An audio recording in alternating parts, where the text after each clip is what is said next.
Les panaches de fumée sont visibles à plusieurs kilomètres à la ronde. À Saint-Pétersbourg, l'un des plus importants complexes pétroliers de Russie est en proie aux flammes après une attaque de drones et de missiles ukrainiens.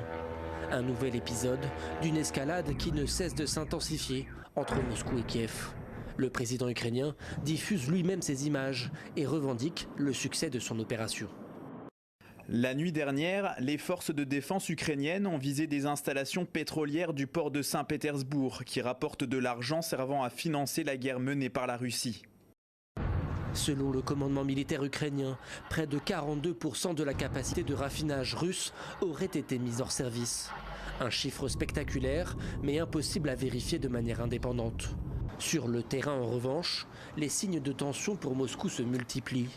Une pénurie historique de carburant, des problèmes logistiques et un front militaire qui ne progresse quasiment plus.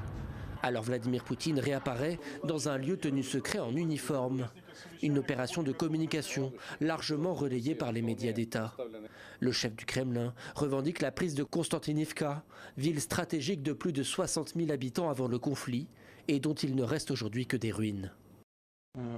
Je tiens à souligner que la prise de Konstantinivka n'est que la première étape, mais une étape importante dans la destruction des forces armées ukrainiennes.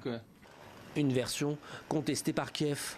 Les autorités ukrainiennes affirment que les combats sont toujours en cours dans la ville. Pendant ce temps, les bombardements russes se poursuivent à travers l'Ukraine. Dans la nuit, 4 habitants de Soumy ont perdu la vie après une frappe de bombe guidée sur plusieurs immeubles résidentiels.